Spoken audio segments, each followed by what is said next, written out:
Bueno, evidentemente es necesario un psicólogo después de todo esto, ¿no es cierto? Entre lo que parece ciencia ficción, lo que parece un avance impresionante, también nos chocamos con esto que decís vos.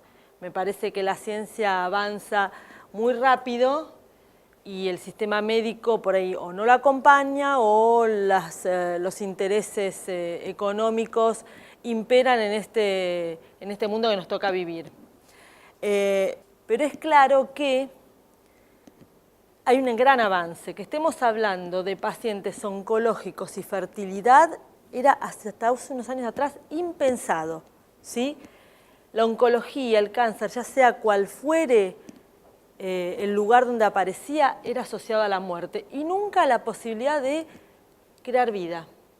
Entonces me parece que eso es importante de tener en cuenta y es lo que mueve cuando Victoria decía claramente, ¿no?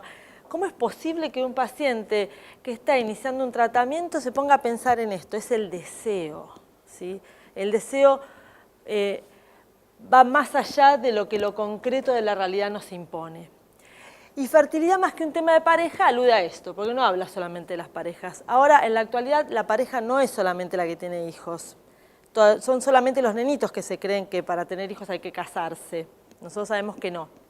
Podemos tener hijos con pareja, sin pareja, a futuro, siendo hombre, siendo mujer, siendo lo que elijamos y nos permita nuestro deseo. ¿Sí? Adelante. Bueno, esto es un poquito en relación a los avances. Se piensa que en Estados Unidos en el 2024 van a haber 19 millones de personas que sobrevivieron a la enfermedad oncológica.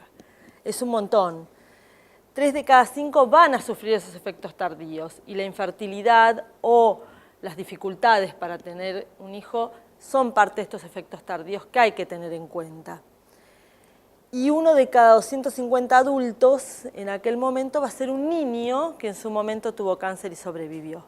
Entonces también, como decía Andrea, es importante esto de la fertilidad y pensar a futuro, ¿sí? La prevención a futuro en niños que uno no pensaba antes, la posibilidad de que los niños, pero tiene esto y mi hijo de no sé, 10 años, tengo que estar pensando en cuando sea padre o madre, loquísimo. Pero es la realidad. Adelante. Entonces podemos pensar que los éxitos en la actualidad son los avances de la medicina, los avances de la prevención primaria, la mayor eficacia de los tratamientos, el pensar en la calidad de vida del paciente. Y esta calidad de vida no es solamente que le crezca el pelo, no se le caiga, no tenga vómitos, tenga una cirugía reparadora. Es el poder cumplir sus deseos de paternidad, maternidad, los que sean. Eso es parte de la calidad de vida. Y parte de la calidad de vida también tiene que ver con nosotros los psicólogos, ¿sí? Que es la calidad de vida emocional. Uno puede sobrevivir un cáncer, pero si perdió cosas que no puede resolver, la verdad que no va a vivir bien, ¿sí? Estar enfermo, sentirse enfermo, no es solamente una enfermedad física, sino a nivel emocional sentirse limitado, con pérdidas, y que la experiencia de un cáncer sea no solamente un recuerdo disruptivo, sino traumático, y uno lo arrastra a lo largo de la vida. Adelante. Entonces, para pensar el momento en que una persona tiene que afrontar un tratamiento de fertilidad, hay que pensar que es en el momento también del diagnóstico, ¿sí? O muy cercano al diagnóstico, en donde se le dijo que tenía cáncer. Y esto es, como yo siempre digo, esta imagen me gusta ponerla porque habla por sí misma, es una trompada. Me deja tonto, no puedo pensar, me deja en shock, ¿sí? Necesito un tiempo para elaborar qué significa esto y mucho más para elaborar el tema de la posibilidad de preservar mi fertilidad. Adelante. Entonces, al paciente se le da el diagnóstico y esto es vivido como una amenaza a la identidad, a la belleza, a la sexualidad, a la autonomía y al futuro. Dentro de estos temas, sexualidad, futuro, belleza, está la posibilidad de la fertilidad. ¿sí? Entonces, el diagnóstico me amenaza todo esto y aparte me enfrenta a los tratamientos que me dan miedo, que desconozco, que tienen mala prensa, que me generan muchas fantasías, que sé que puedo tener dolor, efectos secundarios, cambios temporales o permanentes, dependiendo qué tipo de tumor yo haya tenido, ¿sí? Adelante.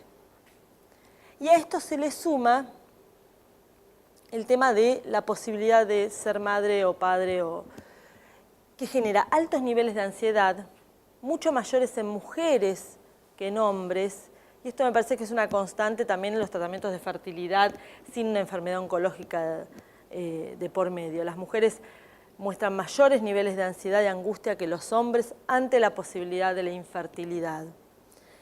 También hay un temor a perder la vida, esto que hablaba Andrea, no te mencionamos, Victoria, porque llegué tarde y no te pude escuchar, una lástima. Pero esto de, bueno, ¿y lo que me van a hacer me puede dañar? ¿Puede provocar que reaparezca velozmente otro tumor? ¿Puede dañar un embarazo? ¿Sí? Hay fantasías acerca de la evolución del embarazo, hay fantasías acerca de transmitirle la enfermedad al bebé. Son fantasías, ¿sí? Y esto es lo que trabajamos nosotros los psicólogos. Las fantasías no están ni bien ni mal, las tenemos, se nos aparecen. Estamos ante un momento en que nos ponen a conocer todo un vocabulario médico que me da miedo y aparte todo lo que contaba Andrea, que parece ciencia ficción en un punto, ¿sí? Y es difícil de procesar, es muy difícil de sentarse y pensar claramente. Necesitamos ayuda para eso, información. Puede haber también depresión, esto se ve bastante, ¿sí? Adelante. Entonces necesitamos información y comunicación. Los mejores referentes en relación a la información y comunicación en oncología y en oncofertilidad son el médico que nos trata, sobre el cual depositamos nuestra confianza. No es ni el vecino, ni el que le pasó lo mismo, ni Chiche Helblum con las estadísticas de Massachusetts, ni nada por el estilo. Es el médico oncólogo. Ustedes se ríen, pero los pacientes, y la verdad que esto es cierto, da mucha más importancia a lo que dice el vecino de enfrente con la experiencia de la prima, de la cuñada y del marido, que lo que le dice el oncólogo, ¿sí? Y generalmente no saben, hay conocimiento, lo que se llama conocimiento vulgar, fantasías, el avance de los tratamientos en relación al cáncer es tanto que a nosotros todavía nuestras fantasías y los mitos no han llegado a caminar tanto como los avances. Entonces, por supuesto que se despiertan las peores temores y pesadillas que son confirmados por el entorno. Pero nunca vamos al oncólogo y le preguntamos, porque por ahí nos da vergüenza, está apurado, y lo que pasa es que atiende tanta gente que yo le vengo con estupideces. Nada de lo que uno piensa son estupideces, ¿sí? Nada, son fantasías que despiertan una situación que es difícil per se, no la invento, no es una fantasía neurótica. Entonces, la información que me puede dar el oncólogo es la información que yo necesito porque es conocimiento, ¿sí? Yo puedo ir a internet y puedo recibir información que no es conocimiento y la puedo interpretar a como a mí se me da la gana. Puedo ver papers que son X, no sé. El oncólogo de uno es el que sabe cómo contestarnos, cuándo decirnos determinadas cosas. La verdad se dice, pero la verdad dosificada es la que menos daña, la que podemos manejar, ¿sí? Entonces, si estamos todos ante una situación difícil, pensando que genera mucha ansiedad, miedo, nos pone frente a tratamientos dolorosos, que nos cambian la vida cotidiana de un día para el otro, estamos hablando de personas jóvenes básicamente, que tienen hijos chiquitos tal vez y quieren tener un segundo hijo, que todavía no tienen hijos y tienen miedo a la posibilidad de no poder tener, ¿sí? Entonces, hay que manejar esto con sensibilidad y conocimiento. Entonces, siempre con el médico. Y al médico nosotros, desde el ámbito de la psicología, a veces tratamos de tirarle de las orejas para que lo que nos dice sea comprensible. Porque no entendemos nada de lo que es del idioma médico, del idioma oncológico. Después sí uno empieza como a familiarizarse, ¿sí? Pero el enganchar ese mundo médico nos lleva un tiempo. Adelante. Entonces, desde lo emocional, desde la parte de sí, ¿qué hacemos nosotros? Lo primero que hacemos es alentar la expresión de emociones, evitar la tiranía del pensamiento positivo, ¿sí? Va a estar todo bien, esto no es nada, ya va a pasar, fíjate, bueno, pero no.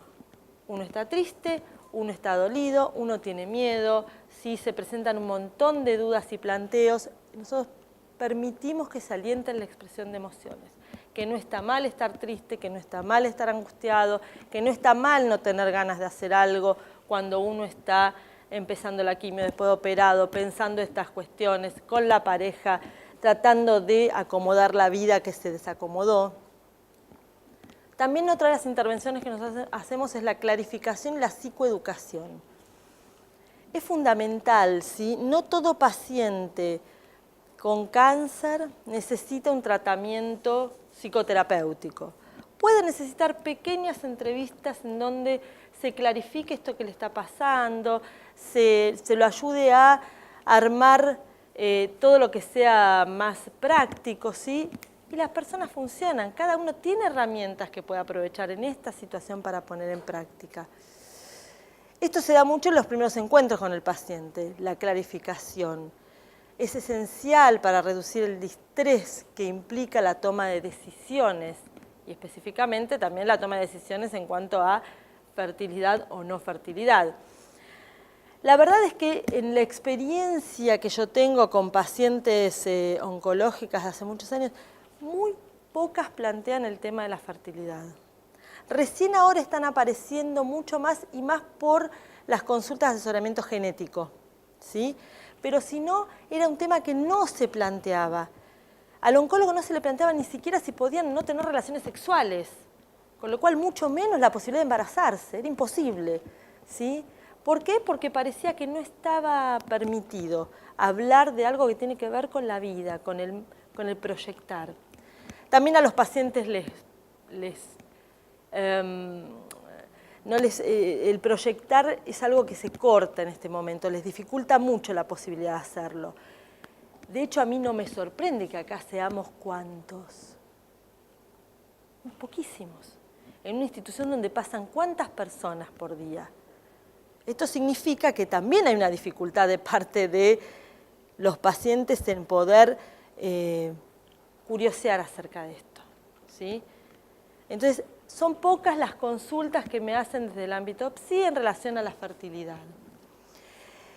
Y hay otra cosa que es muy importante que nosotros tenemos que tener en cuenta. De la misma manera que Andrea decía que para evaluar la posibilidad o no de congelar, hay que tener en cuenta la edad de la paciente. Bueno, nosotros tenemos que tener en cuenta, para empezar a hablar de fertilidad, cuáles son los objetivos de vida de la persona, cuáles son sus valores familiares, sus creencias religiosas, ¿sí? Sus creencias acerca de las técnicas reproductivas. No todo el mundo está abierto a una fertilidad o a fecundar si no es naturalmente. Y esto es respetable también, pero el paciente tiene el derecho a saber qué es lo que podría hacer si quisiera ser padre o madre. Hay que tener en cuenta la red social también y otros aspectos relevantes de la vida del paciente, ¿sí? Nosotros tratamos tratamos en realidad con individualidades, ¿sí? Yo acá les puedo traer las generalidades, lo que uno ve, los altos niveles de ansiedad, en algunos casos cuando esto no es posible, las situaciones de depresión que se pueden dar, pero tenemos que ver claramente la individualidad y sí trabajar en equipo con los oncólogos, oncofertilidad, para también poder sugerir en cada caso qué proponer. Si la verdad es bueno proponerle a la paciente determinadas cosas o no está preparada para hacerlo, ¿sí? Y esto podría desestabilizarlo en un momento donde por ahí el paciente necesita estar más fuerte. Otras intervenciones que hacemos son las técnicas de relajación y visualización, en donde se permite el manejo de la ansiedad. Esto se aprende y se puede hacer en casa, ¿sí? También es importante el poder tomar un poco el control de lo que hacemos y no visitar tantos médicos, porque eso es otra cosa que sucede. En un primer momento del diagnóstico y de empezar los tratamientos se visitan infinidad de médicos y a uno le dicen un montón de cosas y la verdad que a veces el psicólogo es el último que se quiere visitar. Por ahí, teniendo en cuenta que se pueden hacer intervenciones en relación a clarificar, educar, enseñar algunas técnicas de relajación, puedo en casa ponerlas en práctica y buscar mi propia tranquilidad, ¿sí? Entonces, estas técnicas, como puse ahí, se pueden realizar en el hogar y contribuyen a recuperar la sensación de bienestar y de control. Decime. En los médicos es fácil decir, voy a un oncólogo, voy al tratamiento de la fertilidad y demás. En lo que es la rama de psicología, ¿cualquier psicólogo te puede ayudar en este tipo de situaciones o hay algún tipo de especialización o hay algo que diga, mira, te conviene por este lado o por este otro? Bueno, nosotros acá somos psico-oncólogos. Existe actualmente, hace muy poco tiempo, lo que es la especialidad, ¿sí? Antes uno se formaba en la práctica, pero ahora existe formalmente la especialización de psico-oncología, ¿sí? Y sí, marca una diferencia, porque hablamos el mismo idioma, ¿sí?